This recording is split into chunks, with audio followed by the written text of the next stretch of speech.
dia adalah Rabbil Alamin. Maka dialah pencipta segala sesuatu. Oleh karena itu, Syekh menegaskan di sini, yang berwujud itu hanya ada dua. Wa kullu man siwallahi alam. Semua, segala sesuatu selain Allah adalah makhluknya. Tidak ada zat yang ketiga. Yang ada hanyalah Allah, selainnya adalah makhluknya.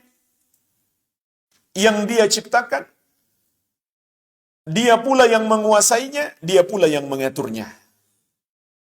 Maka kalau begitu, kita juga harus sampai pada suatu kesimpulan, hanya Allah Subhanahu wa ta'ala yang berhak disembah. Kemudian, penulis rahimahullah mulai berbicara tentang mengenal Allah dengan ayat kauniyah. Kata beliau, فَإِذَا قِيلَ لَكَ بِمَا عَرَفْتَ رَبَّكَ. Maka apabila dikatakan kepadamu, dengan cara apa kamu mengenal Rabbmu? Faqul bi ayatihi wa makhluqatihi. Maka jawablah dengan ayat-ayatnya dan makhluk-makhluknya.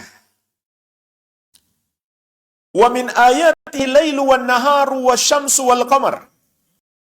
Dan di antara ayat-ayatnya atau tanda-tanda keagungan dan kebesarannya adalah malam, siang, matahari dan bulan.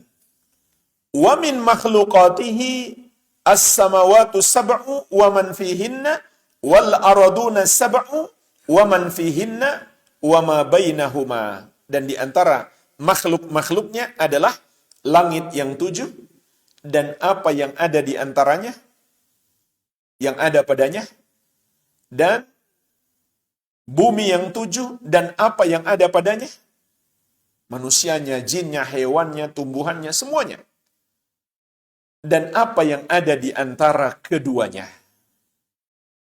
Jadi jemaah sekalian di sini, penulis rahimahullah membagi ayat kauniyah,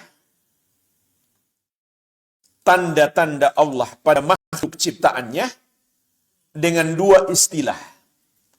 Yang pertama beliau istilahkan dengan ayat tanda-tanda. Yang kedua, beliau istilahkan dengan makhlukat, makhluk-makhluk. Meskipun yang disebut ayat itu juga makhluk.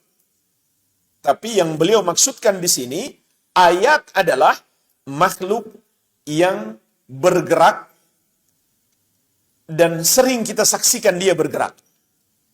Beliau berikan contoh, datangnya waktu malam dan siang, begitu pula matahari dan bulan.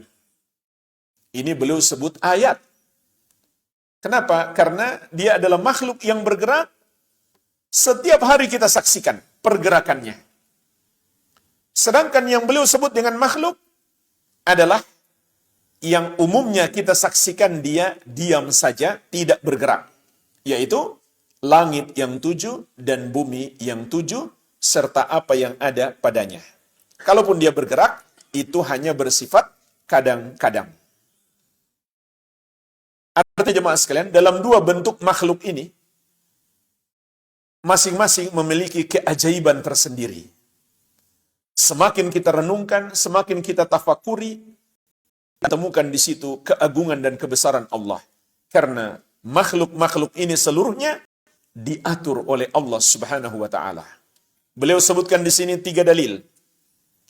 Dalil yang pertama, kata beliau rahimahullah, wad dalilu qauluhu ta'ala. Dalilnya adalah firman Allah Subhanahu wa ta'ala, yaitu dalam surat Ghafir ayat ke-57.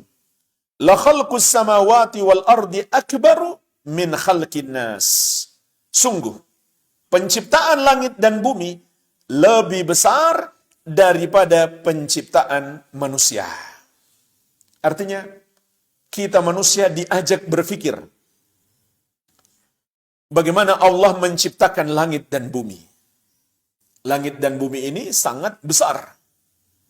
Tapi Allah Maha mampu menciptakannya, dan Allah sama sekali tidak ditimpa keletihan dalam menciptakannya.